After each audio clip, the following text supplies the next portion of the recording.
microphones be brought to Christian?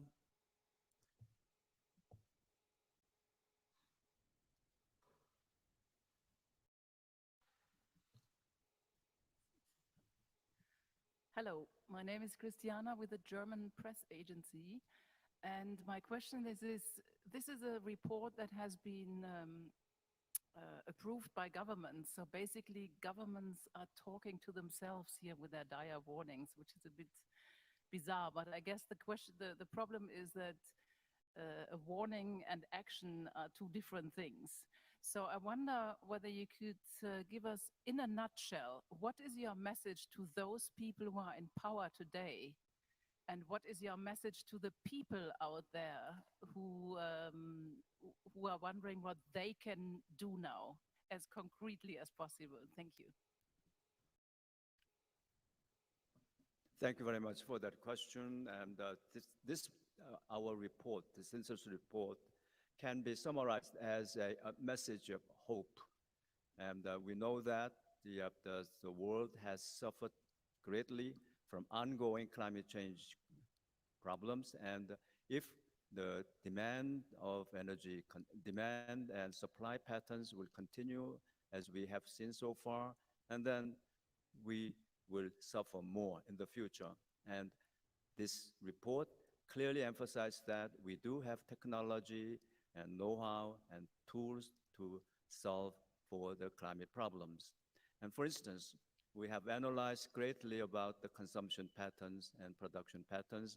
And specifically, we have found that there's a great deal of room for improvement in the energy efficiencies to the tune of the demand energy consumption can be reduced by 40 to 70% in some sectors within the next 2 decades. That will contribute greatly in reducing the greenhouse gas emissions.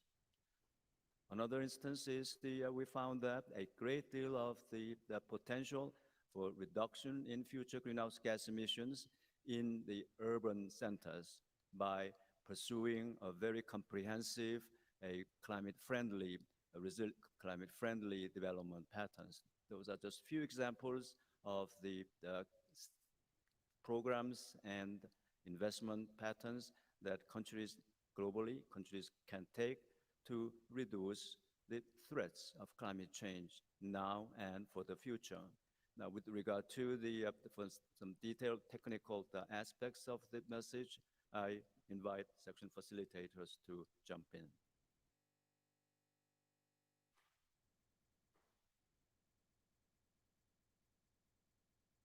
So, one of the critical enablers of action that we talked about is the role of finance and financing for investment.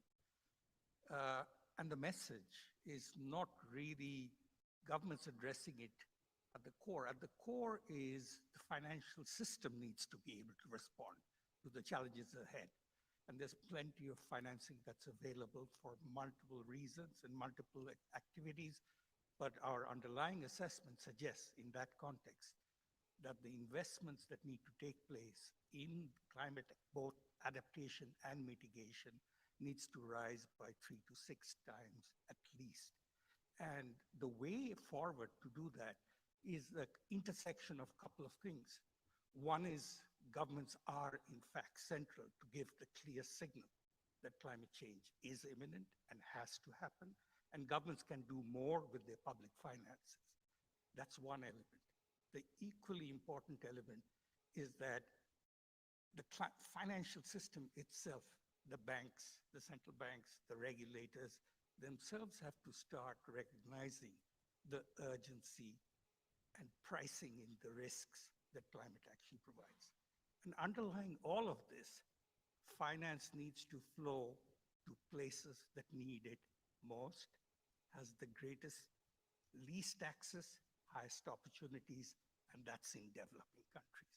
So we understand the system that needs to reform, needs to change, and it's possible to do it quickly, sooner rather than later. Thank you.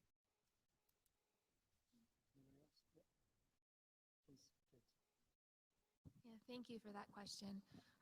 So this report is bringing together the state of the climate science over the last, what you know now. And it's laid out, we tell a little bit about where we are now, talk about where we might go in the future, and then what are the options available today. And so some of the key messaging out of that report is about how deep, rapid, and sustained greenhouse gas emissions are needed to reach 1.5, as well as accelerated adaptation to address the climate change we're already experiencing and might experience in the future. And the report lays out some concrete options that are available today to help address these challenges. Thank you very much. We will now go for some of the questions online. The question from Le Point, Guéric Pensée is asking for Dr. Lee first, and please do contribute afterwards. How would you describe the differences between the synthesis report of this cycle with the previous synthesis reports? Are adaptation and mitigation the most prominent changes?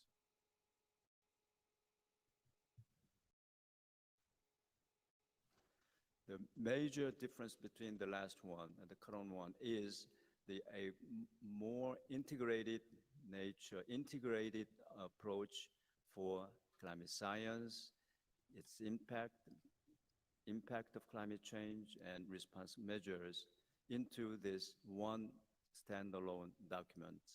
Number two, more integrated analysis about the synergies and trade-offs between adaptation and mitigation, mostly on the benefits of integrated approaches for adaptation and also mitigation.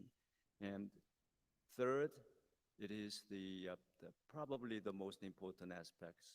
We brought in the human side of the climate change issues. That was a brief mention of this human side, demand side of the climate issues, very briefly in the AR5 synthesis report. But this time, we expanded, working groups expanded greatly the contributions from the social scientists, and working group 3 reports, as well as this synthesis report, very much emphasized the importance of recognizing the human dimensions of the climate change issues. And I believe these differences will probably, hopefully, to continue this emphasis on the human side. So will continue to be attracting much attention, not only this cycle, but also for the next cycle and thereafter. So anyone that wishes to jump in on this matter, please. So we'll go first to Aditya and then Chris. Thank you for that question. I think one thing that's also different between AR5 and AR6 synthesis report is the focus on solutions. So we are being much more concrete in terms of what can be actually done. I can talk a bit more around the adaptation. So in the synthesis report, but also in the underlying reports, we actually lay out a large number of adaptation options and make the point that adaptation options would be very context specific, something that can have very high adaptation, improve the resilience in one context can be also maladaptive in another context. So therefore, to make those correct and right decisions, the importance of consultation, the importance of including the local community voices, exactly those who are being most affected, being a part of that decision making. So I think we lay down the technological solutions, but we say technology alone will not take us there unless we have the right institution policies. And this is where a lot of the climate resilient development kind of discussions comes in. Thank you.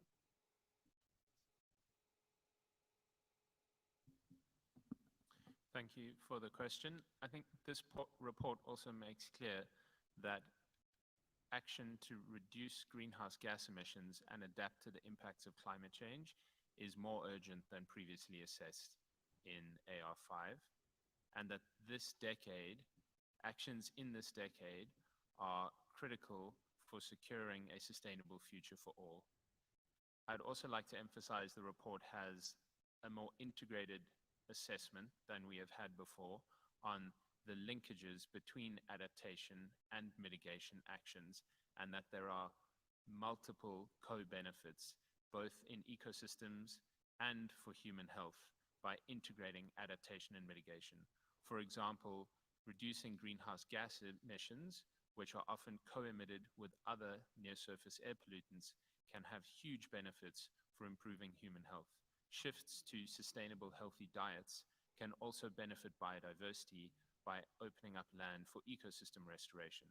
So the report points in detail, more than in AR5, to the multiple co-benefits we can achieve, not just for the climate, but also for society and biodiversity by taking more rapid climate action. Thank you very much. Next question is for the Secretary Abdallah Moqsit. It's from Maxime Menguet from West France. The question is, what could be the main aims of the next assessment cycle?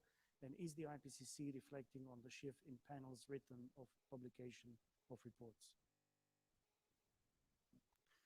Thank you very much. Following the past practice, at the end of each cycle, we have a plenary dedicated to lesson learned as well as future of IPCC. Now what is expected for next cycle is to consider already one selected special report about climate change and cities, and also a report about short-lived climate forces. And of course, during this plenary for the future of IPCC, we will listen to the request from governments what kind of next special report will be included. This is about the report, but also what is the focus for IPCC for next cycle. And as I highlighted already, the percentage of participation from developing countries will be improved, as well as the percentage of participation of gender will be also improved.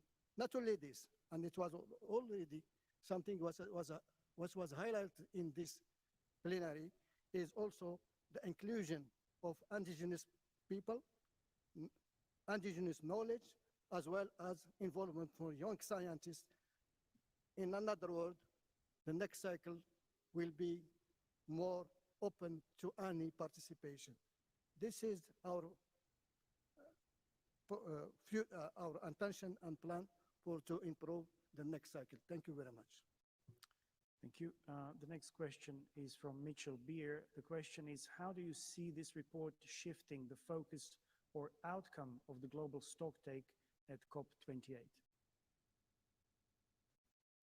This report is the resource for the policymakers in addressing the challenges and tasks posed for the global stocktake. Global stocktake is, as you know very well, is to address the way to understand mutually where we are, and where we want to be, and what is required to achieve that goal. And our report is organized in such a way that all the key findings of underlying Working Group 1, climate science, Working Group 2, impacts and adaptation, vulnerability, and the 3, the response measures, are integrated and summarized into the synthesis report. So we believe that this report is a standalone report to be a very effective guide for policymakers, and along with the 6 reports we already produced, those 3 special reports and working group reports, will provide a valuable resource for the policymakers to address the key tasks for the global stocktake. Any more contributions will be very much appreciated. Okay, the next question, and perhaps this is maybe for Peter Thorne and Dr. Lee. Based on the current science, this is a question from Barbara Moran. Based on the current science, when do you expect the global temperature to exceed 1.5 degrees Celsius over pre-industrial levels? Okay, thank you for the question. In the synthesis, we took the findings from both Working Group 1 and Working Group 3, and the finding is that almost irrespective of our emissions choices in the near term, we will probably reach 1.5 degrees in the first half of the next decade. The real question is whether our will to reduce emissions quickly means we reach 1.5 degrees, maybe go a little bit over, but then come back down, or whether we go blasting through 1.5 degrees, go through even 2 degrees and keep on going. So the future really is in our hands. We will, in all probability, reach around 1.5 degrees early next decade. But after that, it really is our choices. This is why the rest of this decade is key. The rest of this decade is whether we can apply the brakes and stop the warming at that level.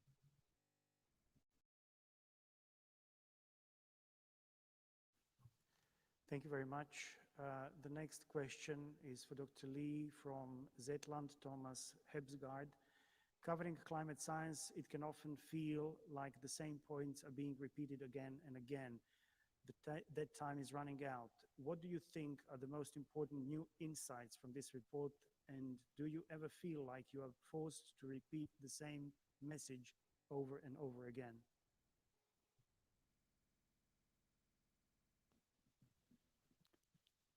What we need, science is clear on the issues of climate change. What we need from now is a political will on the part of policymakers, also on the part of constituents that determine who will be the political leaders in each domain of their concern. Now, the second point is we need a public support to take the immediate action so that the climate neutral and carbon neutral world be a realistic world we will have. And the last point I want to emphasize is there must be a personal motivation to be on that trajectory toward net zero goal. So I believe these three things are the necessary element, the science to be transformed into a political outcome. Anyone who wishes to add, please. Aditi, please. Yeah.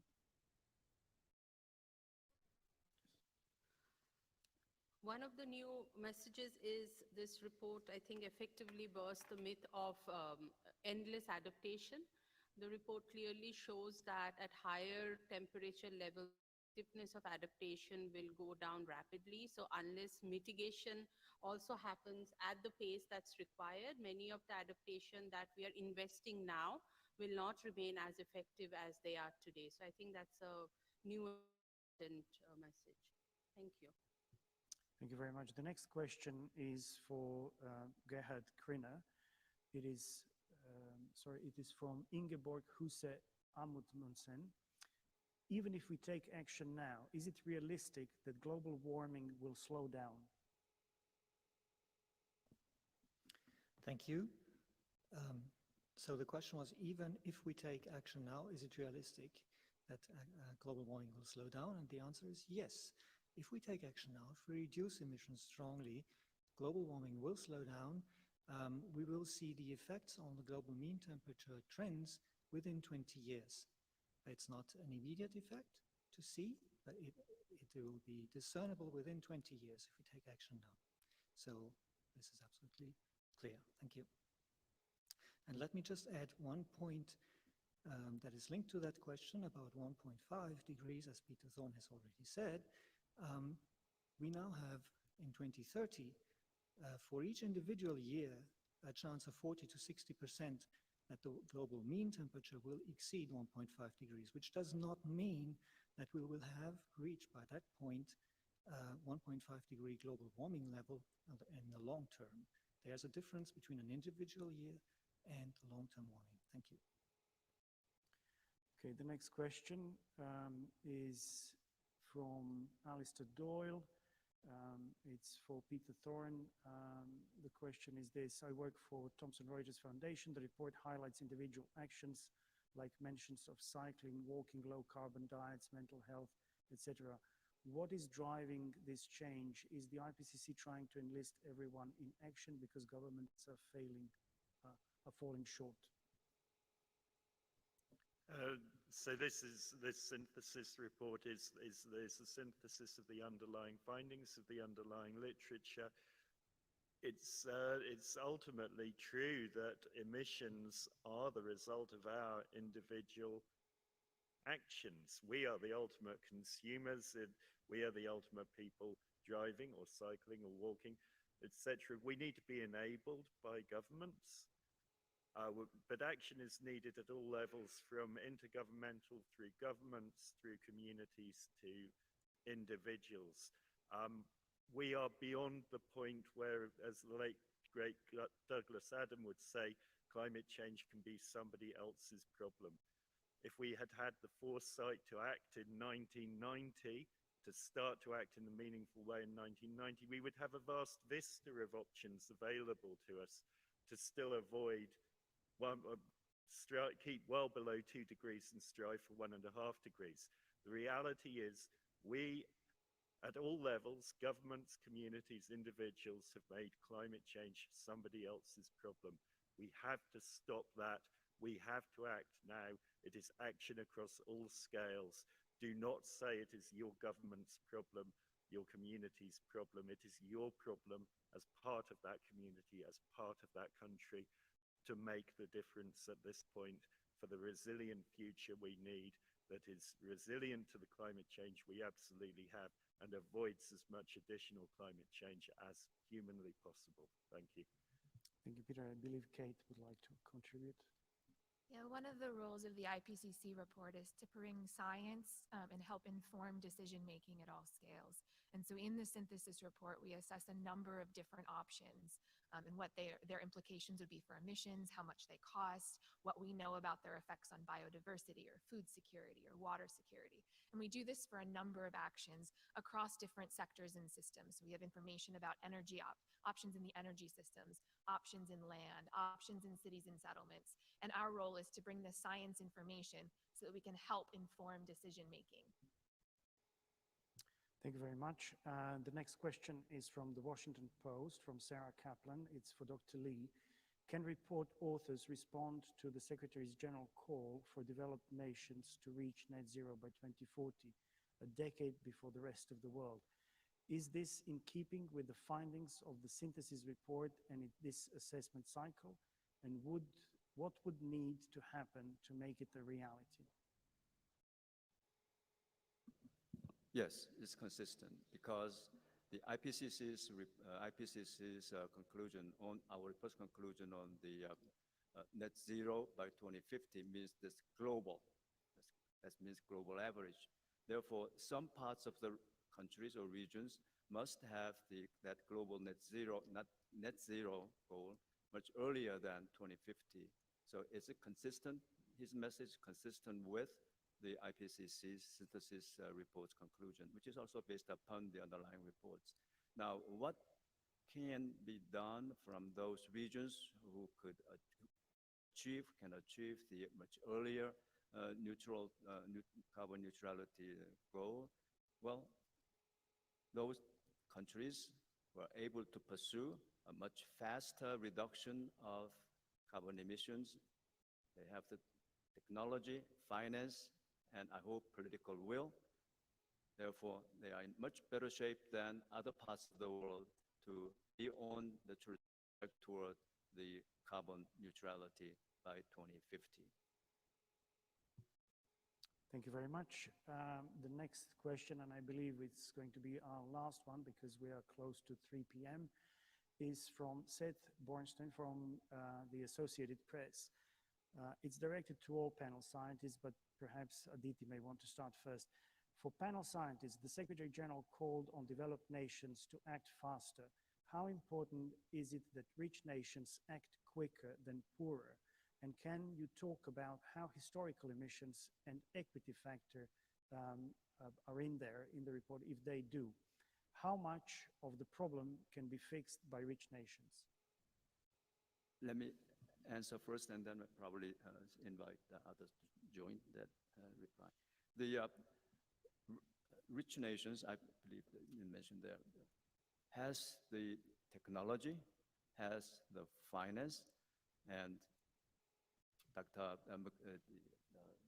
Gupta already mentioned, to achieve that climate goals, we need to increase dramatically, almost 3 to 6 times, the climate finance directed to the climate stabilization goal. The question is, why of sufficient, even if sufficient capital is available, why those capital is not allocated to this solving the urgent problems of climate issues? That's the key question one really have to think clearly. There are many crises we face every day, and the current existing gap in the financial sector implies that the financial sector must have a different calculations than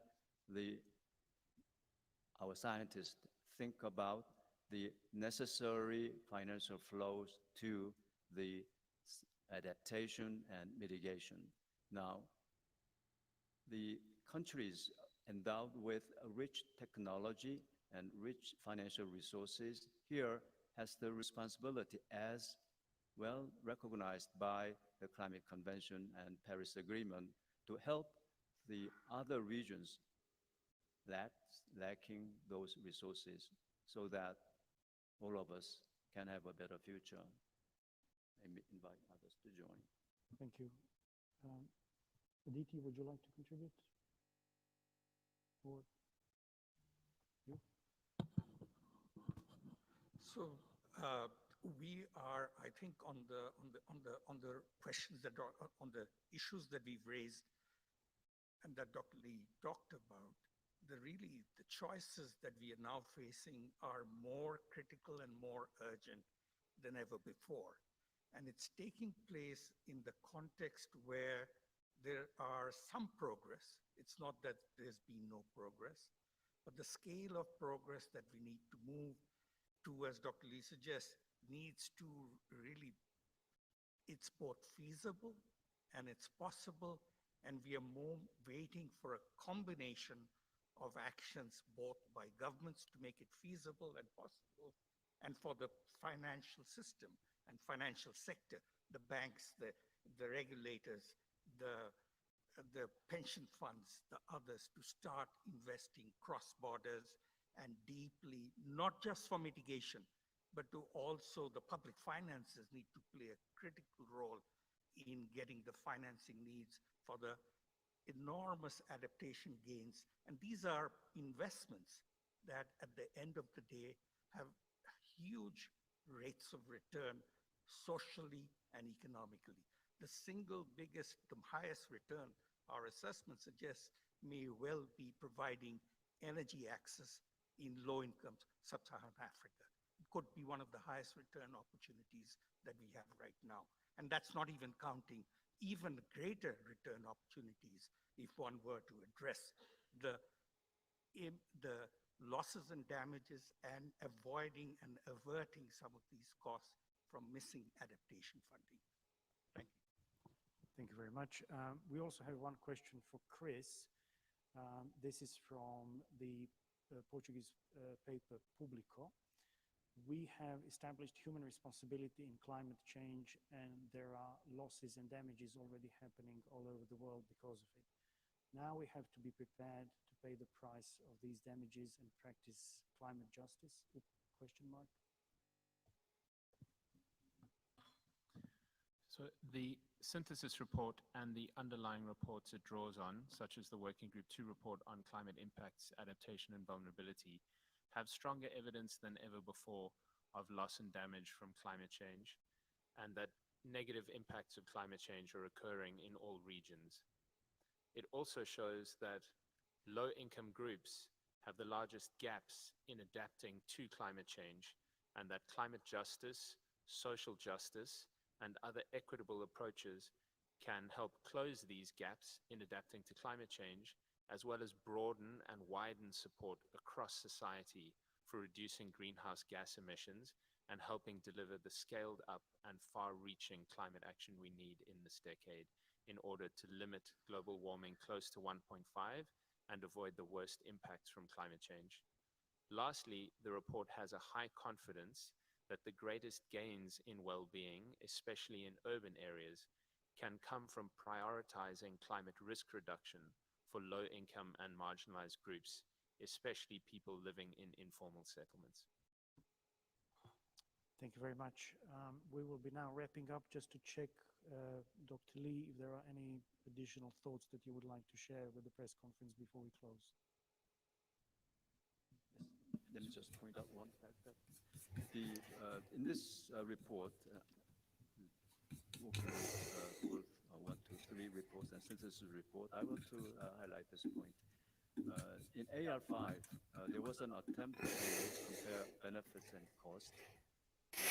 The conclusion at that time was that the ranges of the benefits of climate action and mostly benefits of climate action were so large that a meaningful assessment or meaningful conclusion could not be drawn. And this time, the scientists involved in this aspect, mostly in the working 3 and 2, found that the global economic benefit of pursuing 2 degrees Celsius stabilization outweighs the global cost of mitigation. So that's a significant message that this report contains, which the AR5 reports did not have. Thank you very much. And with that, we will close today's press conference. I would like to thank all of the panelists for being here today and delivering these important scientific messages to the global audience.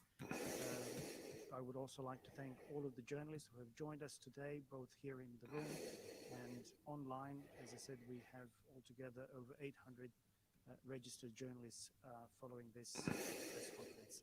Thank you very much. Take care, and until next time. Bye-bye. Okay. So that is the IPCC Synthesis Report, capping 6 reports over the last several years, 3 special ones, including one on land, one on oceans, and of course the report on 1.5 degrees, plus the Working Group 1, 2, and 3 reports on climate basic science, adaptation and impacts, and solutions. I'm going to review a couple of key points in a few minutes.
Okay, there you go. I have some thoughts about that last point for sure. I don't think it's knowledge gaps that need to be closed. There's abundant knowledge about the basics here, and even knowledge of the uncertainties, which societies have to figure out how to act with. The idea that there's a knowledge gap that needs filling basically is the IPCC saying, please keep us going for AR7, AR8, AR9, and the like.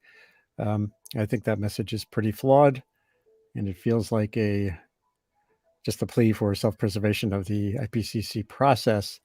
That process is evolving, and I don't think knowledge gaps are the problem. It's about translation.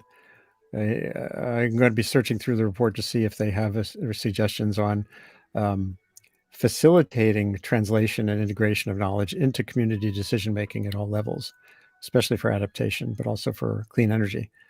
So the idea that there's a knowledge gap, I think I would like to not have seen that. One of the most important points I saw was the one about fairness. Fairness is a key construct, whether you're talking about a practical sense of limiting danger from global warming. The vulnerability gaps around the world are a key impediment to creating, to reducing risk. Vulnerability is the prime driver of risk in almost every part of the world.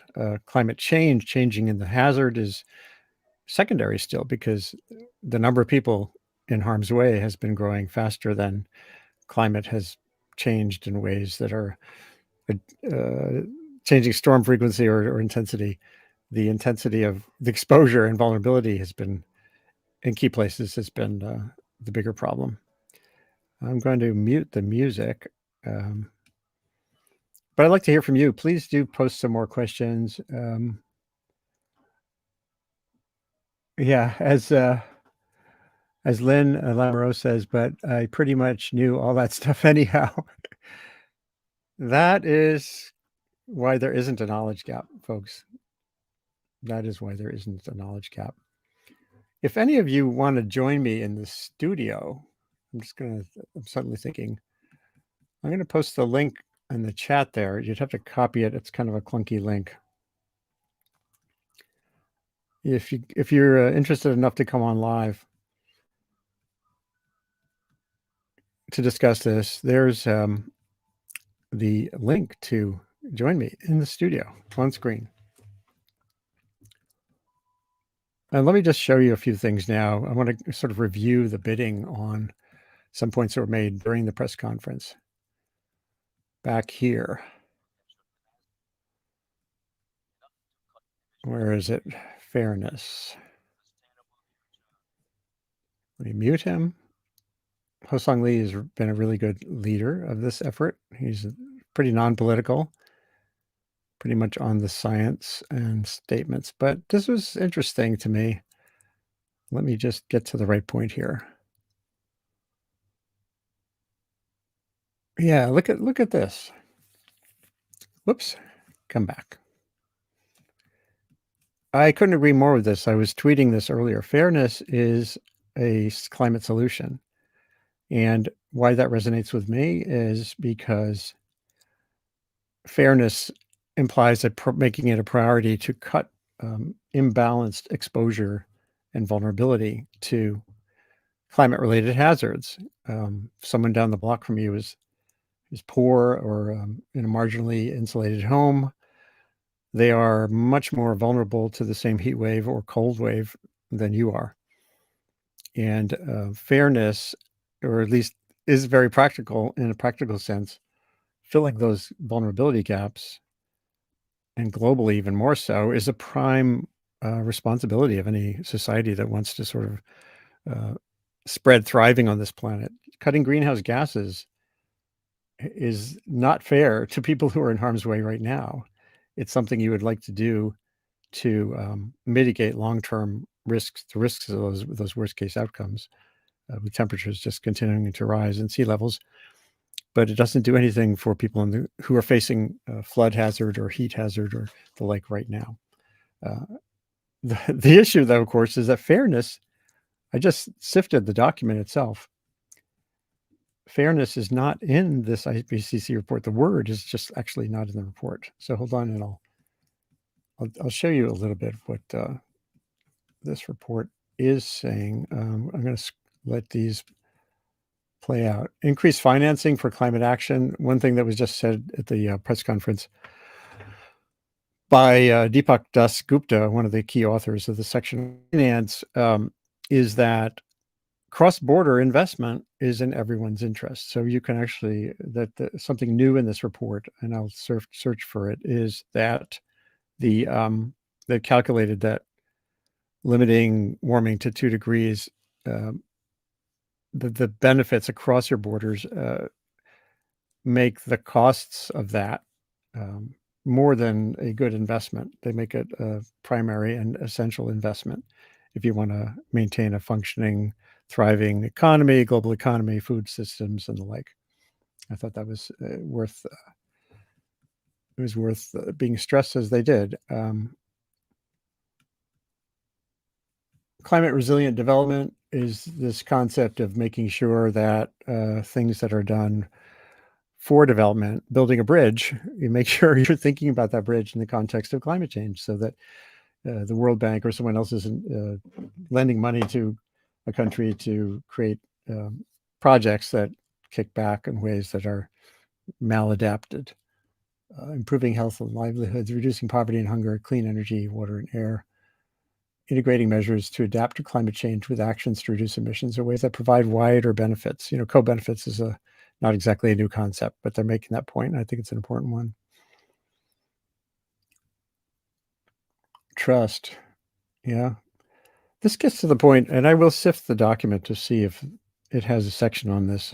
Something that I've talked to some scientists about is that if you want any of these actions to play out in a big way, whether it's clean energy transition, whether it's vulnerability reduction, if you're not in sustained conversations with communities where the decisions are made, then you're just sort of setting up impediments. That trust, collaboration, recognition, sharing of benefits and burdens, that cycle requires professional interface people. Andrew Krushevitz at Columbia, at the Institute, the IRI, the International Research Institute for Climate and Society, is making the point over and over again that there is a gap. It's not an information gap. It's not a knowledge gap. It's a skills gap in getting people, communities to engage with data that can make a difference. There are some initiatives around the world that are trying to do this, and it might be worth highlighting a couple. One is Thriving Earth Exchange, which is the American Geophysical Union's project for doing that, just that, building conversations with communities at risk who face climate-related risks, who need input from experts. But if the experts have the kind of white coat press conference approach, it's just not going to work. And this is not just in Bangladesh, it's in countries around the world. The United States, it's in the States. You'll end up with NIMBY, kind of a NIMBY result if you're not in the room. And the question there too is a scale question. How do you do this at scale? I love Thriving Earth Exchange. I'm going to show this on screen now. Hold on a second. But scaling up such initiatives feels like a really important thing to do. Present, share screen, entire screen. Here we go. Yeah, so I hope you're still watching. I see some interesting questions coming in. Kem Gogos asks, are you personally on the warning or hope side? I'm on both sides of that. Those aren't really sides. I think it's important to maintain a sense of warning what's happening, finding ways to make information and communication matter in spurring changes. Warning in a negative way can lead to further paralysis and disengagement. And I think, again, we're in an era in the United States, particularly where there's abundant resources for both infrastructure resilience and for energy systems now through these two big packages of legislation that passed Congress last year or so. So we have a landscape of opportunity, and therefore it's not about warning, it's about enabling communities to get those resources and apply them at the local level. So anyway, I'm showing Thriving Earth Exchange, which I think is one entity that's getting at this point made in the IPCC report. Human factors also enable action. And those human factors have to include making sure communities that are most vulnerable and least empowered in terms of energy, sustainable energy, can get the resources even when they're available. Let's just scroll through here a little bit. I think those were the key points. Climate resilient development, financing for sure. Again, 3 to 6 times the current investment is needed.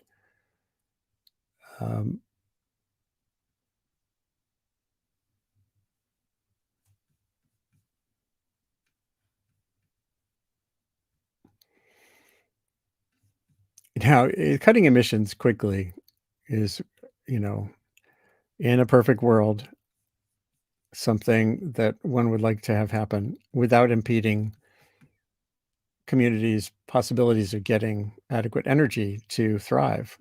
And that's not just energy to turn on the light, it's energy for fertilizer production, for mobility, for connectivity, for heating and cooling. So it's one thing to, this is one of the tough ones. The IPCC can't just yell louder and say, nor is that their job to say, cut emissions quickly, scale up practices and infrastructure to enhance resilience. Same thing, whether it's in earthquake zones or flood zones, we're not very good at this, finding ways to break through these barriers for just get investments that are more ahead of the hazard instead of behind it is still kind of a human fallibility I haven't figured out how to solve. And it's, as I said, it's not just with climate change. It's harder with climate change because it's such a slow moving and complex problem. Cut global greenhouse gas emissions by nearly half by 2030 is a pipe dream. Come on, it's just not going to happen.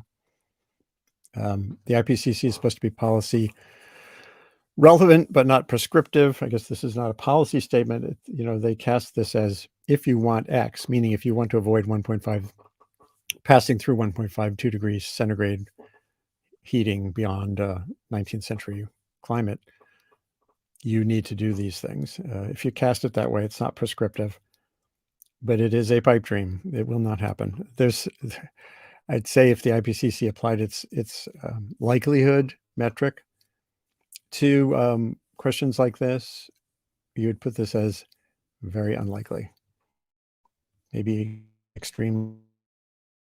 So that's where we're at today. Let me just see if there's any more questions.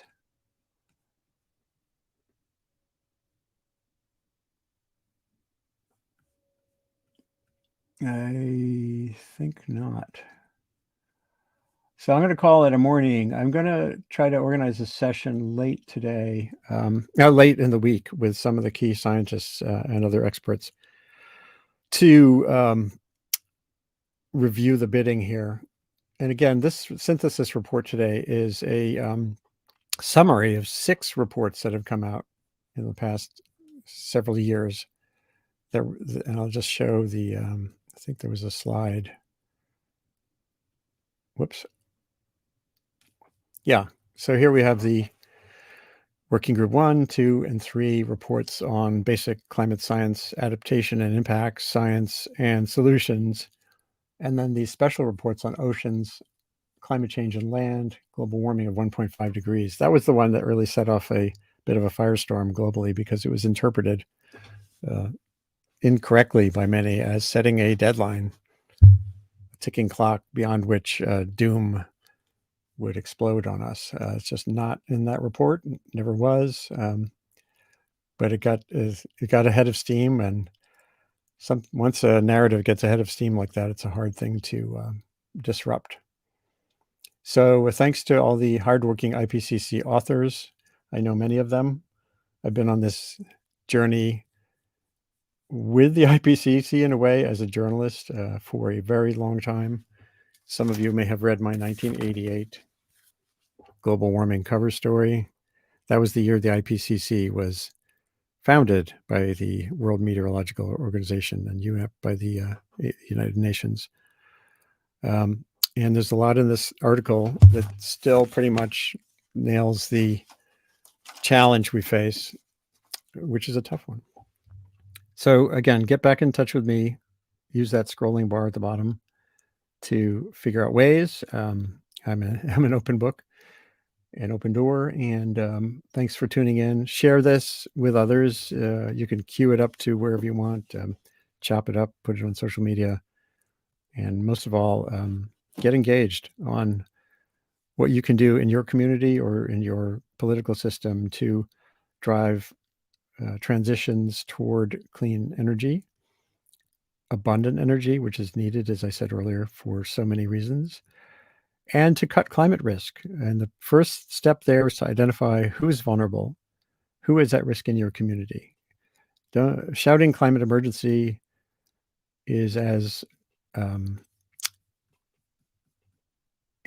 say, is as ineffective as some of the points the IPCC has made, like that key one, saying cut global greenhouse gas emissions by nearly half by 2030 is sort of the same thing as shouting climate emergency. It has no meaning until you get dug in on how to carry that out at the level of a particular country or industry sector or the like, or your own household. And it's challenging on all those fronts, but that doesn't mean you just sit on your hands. Thanks again. This is Andy Revkin in a pop-up, ad hoc, slightly ragged version of Sustain What? And go to revkin.substack.com to sign up for my dispatch, my newsletter. I prefer to call it a blog, and get in touch with me again about questions. Take care of yourselves and your neighbors.